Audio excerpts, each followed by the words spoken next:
Hola a todos, mi nombre es Charlie, bienvenidos a Charlie y sus relojes, y el día de hoy vamos a platicar de un tema bastante popular, los relojes vintage. Mucha gente me ha pedido que platique de esto, me ha pedido que traiga más relojes vintage al canal. La verdad es que yo no soy tanto de ese gusto. Vamos a dar algunas ventajas y algunas desventajas durante este video, pero al final la compra de relojes vintage es algo que no haces tanto con la cabeza, sino que haces con el corazón, y por lo tanto puede que no haya alguna razón muy objetiva que te diga mejor compra ese vintage, tal vez no. Pero al final de cuentas la gente los termina comprando porque resuenan con ellos, con la personalidad, tienen algún punto en especial o tienen algún factor X que los destaca sobre los demás y simplemente pues son bastante populares por eso. Y vamos a comenzar positivos, ¿Cuáles son las ventajas de comprar un reloj vintage?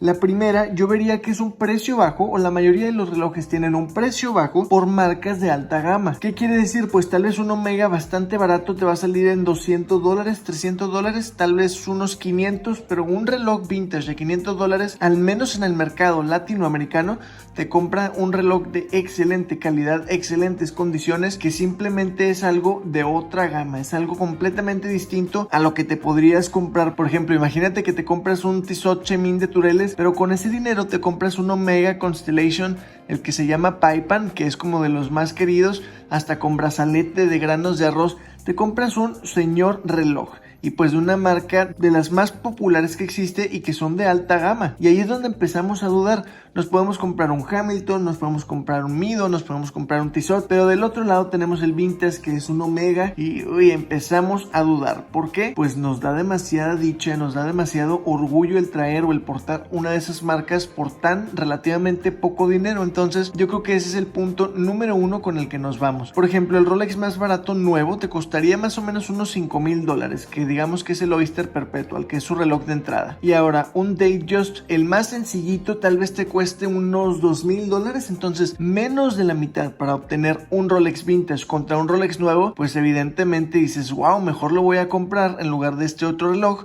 y pues ya tengo la corona de Rolex en mi muñeca, y esto a muchos les va a encantar la idea. El punto número 2, y son los tamaños pequeños. Este va a ser un punto positivo para poca gente, pero lo menciono porque sería un punto positivo para mí. A mí en lo particular me gustan los relojes de 38 milímetros, me he probado algunos de 36 e incluso me quedan bastante bien, y no descartaría usar algún 34 milímetros. Hoy en día esos tamaños casi están reservados a relojes para mujer. ¿Qué es lo que pasa? Pues a mí me gustaría que ofrecieran más variedad la gente de Omega, la gente de Tissot, la gente de Mido, la gente de Hamilton, en general, que ofrezcan más tamaños, pero no lo hacen. ¿Por qué? Porque simplemente no se venden. Y como antes el estándar era tener un reloj mucho más pequeño, era tener un reloj formal, un reloj que no estorbara con las actividades del día a día, por eso los relojes de antes pues son más pequeños. Una medida común para hombres, relojes vintage tal vez de los 60, podría ser de unos 35, 36, 37 milímetros aproximadamente, y eso a muchas muñecas les va a caer muy bien. Y si tienes muñeca todavía más pequeña, que dices tú, ¿y sabes qué? Me podría comprar un 34 y me gusta cómo me queda, todavía mejor, pues los tamaños más pequeños, que hoy en día no son tan aceptados por el hombre actual o por el hombre moderno, vamos a ponerlo así, son más baratos. Es decir, si tenemos un Rolex Datejust de 36 milímetros, va a ser un poco más caro que uno de 34, porque el de 34 pues menos gente lo va a buscar, porque es un tamaño que no le gusta a muchos. Entonces, si tienes la muñeca pequeña, los relojes vintage son para ti. Y aprovecha, porque los más pequeños incluso son todavía más baratos porque no son tan buscados. La tercera ventaja tiene que ver con las complicaciones. Voy a estar poniendo algunas fotos bastante ilustrativas para que tengan idea de lo que estoy hablando. Va muy relacionado al precio, pero yo lo quise poner en una categoría aparte porque es algo que llama bastante la atención. Es relativamente común ver relojes con complicación de cronógrafo y con complicación de tal vez calendario anual, o tal vez fase lunar, o tal vez un poco de todo en el mercado vintage por precios muy razonables. Normalmente son de marcas no tan conocidas, marcas que probablemente el día de hoy ya no exista, pues sabemos que al final de los 60 Seiko vino con su primer reloj de cuarzo. Vino la crisis del cuarzo, muchas compañías quebraron a causa de esto porque no podían competir con la precisión y con el precio que brindaba un reloj de cuarzo. Entonces hay muchos relojes de esas compañías que ya desaparecieron con todas estas complicaciones a precios excelentes. Digamos que tal vez por unos 400 o 500 dólares, de nuevo, te puedes comprar un reloj de unos 34 o 36 milímetros que tenga cronógrafo y fase lunar. En una de esas, si encuentras ese mismo reloj por un poco más de dinero, pero de oro sólido, de 18 quilates. Entonces, para la gente que le gustan las complicaciones, que les gustan estas esferas intrincadas, estas esferas llenas de datos que tal vez no vamos a utilizar, pero aportan bastante a un look auténtico, a un look complicado, esta sería tu opción ideal. Claro, todo esto tiene su precio y no precisamente es el que pagas de entrada.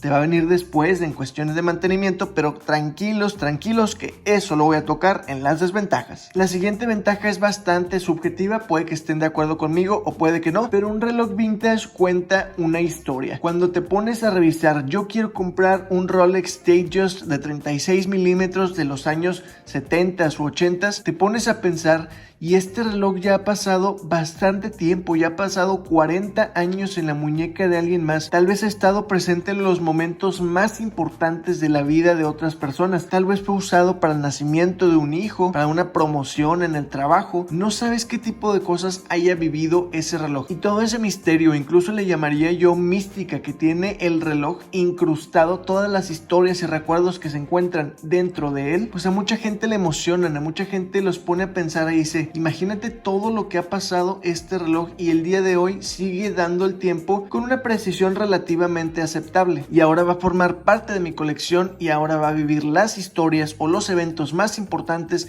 de la vida conmigo y en mi muñeca. Todo esto se exponencia bastante si hablamos de un reloj que es herencia familiar, pero en este caso no voy a hablar de eso, en este caso voy a hablar solamente de cuando compras un vintage en cualquier otro lado, pero que no es de ningún familiar tuyo. Entonces el reloj cuenta historias, el reloj tiene recuerdos, el reloj pasó por buenas, pasó por malas, pasó por bastantes situaciones que no vamos a conocer y ese misterio yo creo que atrae a bastantes personas. Y por último, el factor X. Ese factor X que menciono en bastantes videos, de nuevo va a ser algo totalmente subjetivo, tal vez solo yo lo piense, por favor pónganmelo en los comentarios, pero el factor X es algo que no te da un reloj actual, es eso que no puedes describir y simplemente te llama. Y el hecho de, imagínate que estamos en una convención de relojes y todo el mundo trae puesto su reloj y hay gente con Rolex, hay gente con Omega, hay gente con Cartier, hay gente con todos los relojes de todas las gamas. De repente vemos algún vintage fuera de lo común y llama la atención, no importa que no sea tan caro. Imagínate que tienes, por ejemplo, un cronógrafo con calendario anual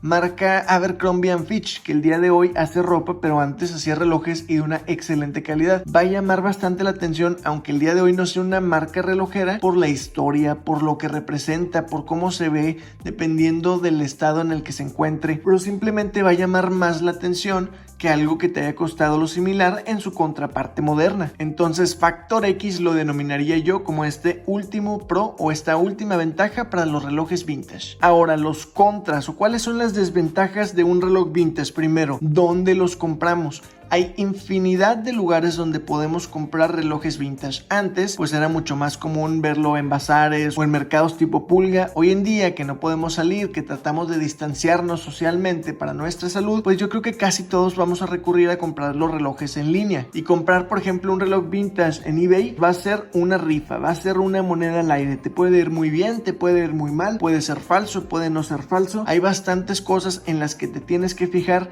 y si no tienes ya algo de experiencia, es probable que de manera fácil, como se dice coloquialmente, te den gato por liebre, es decir, pues no te llegue lo que tú esperabas. He visto bastantes fotos de gente de Facebook muy orgullosas, muy contentas, muy alegres porque se compraron un Oris vintage de un precio pues descomunal, que les costó como 15 o 20 dólares, pero viene de la India. Vemos un poco mejor la esfera y es una esfera con colores sumamente llamativos que parecen incluso como neón o fosforescentes, pues esos no son Oris reales, es más, ni siquiera tienen algún componente de Oris, tienen otro movimiento, normalmente vienen de India, son bastante comunes y le dicen Franken Watches o Franken Oris porque son compuestos por varias piezas de distintos relojes para hacerte creer que son un Oris. Evidentemente no lo son, por el precio deberías de saberlo, pero hay gente que no lo piensa y de nuevo piensa con el corazón y dice, wow, agarré una super oferta, este Oris está solamente a $15, lo compro. No es tan fácil como parece. Normalmente, si el precio es demasiado bueno para ser cierto, efectivamente es demasiado bueno para ser cierto. La segunda desventaja, toda esta parte de las esferas retocadas, de las partes no originales. Puede tu reloj ser original, pero ya no tiene la corona original, ya no tiene la tapa trasera original,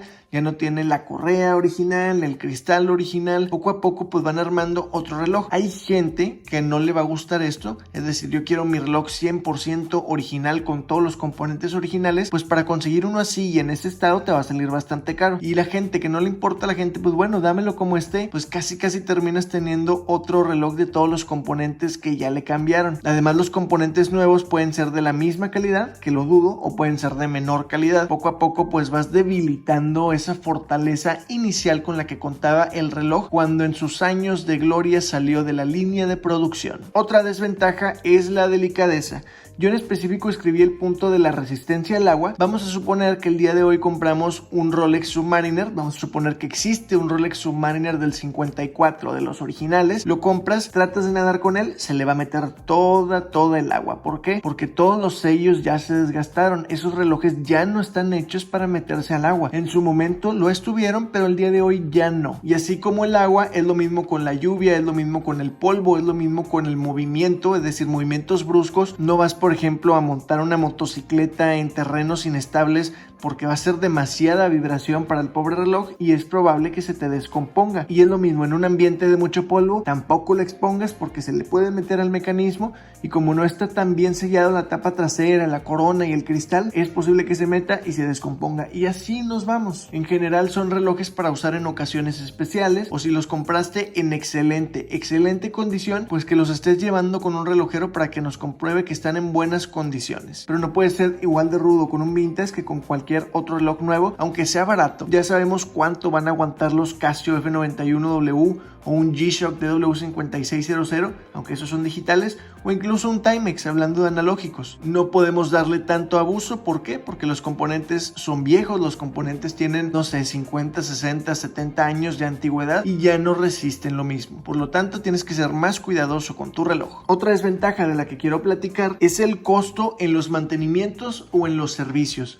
Mucha gente pues se olvida prácticamente de este factor y a la larga puede ser costoso. Vamos a suponer que nos compramos ese cronógrafo con calendario anual con fase lunar a $500. Oye, bueno, lo recibes, está en buenas condiciones, pero no arranca. El cronógrafo simplemente no funciona. Lo llevas a tu relojero y resulta que te va a cobrar $250, $300 para dejártelo como nuevo. Y dices tú, a ver, tranquilo, si acabo de gastar 500, ¿cómo me vas a cobrar otros 300? Pues sí, es una maquinaria sumamente complicada que requiere sus cuidados y requiere sus mantenimientos, sus servicios para que esté corriendo de manera correcta y por lo tanto va a tener un costo alto en ese mantenimiento. Hay gente que dice, ¿sabes qué? Pues con que me dé la hora, no importa que no funcione el cronógrafo, que no funcione la fase lunar, pero lo ideal sería que todo funcionara y si queremos todo funcionando al 100, el costo de los servicios va a ser alto hablando de estos relojes con complicaciones. Y por último, la precisión. Un reloj antiguo no va a ser tan preciso como uno actual simplemente por el desgaste, por las piezas. Puedes estarlo llevando a servicio y normalmente ahí te lo van a regular y tal vez va a salir de, no sé, más o menos 5 segundos al día, pero poco a poco va a ir perdiendo esta precisión y de manera más rápida que un reloj moderno. Entonces la precisión, si eso es algo que a ti te preocupa mucho, pues o compra uno de cuarzo o no compres uno vintage. Pónganme en los comentarios qué les pareció este video, por favor. Yo sé que este es un tema bastante polémico, tanto en yo cuál prefiero, uno moderno, uno vintage. Yo en lo personal, Charlie, prefiero los modernos porque no me quiero preocupar de dónde lo voy a comprar, no me quiero preocupar en este momento por servicios o mantenimientos costosos, no me quiero preocupar por saber si es falso o no, y como yo no tengo esta experiencia, pues va a ser fácil que yo compre un reloj falso o con algunos componentes retocados o algo por el estilo, y por eso yo simplemente no me arriesgo y prefiero comprar relojes modernos. Díganme en los comentarios si ustedes piensan igual o prefieren los vintage por todo esto del factor X, porque les alcanza una marca de mayor gama, etcétera, etcétera. Cualquier otro tipo de comentarios, dudas, sugerencias, suscríbanse al canal para ver más videos como este y nos vemos a la próxima.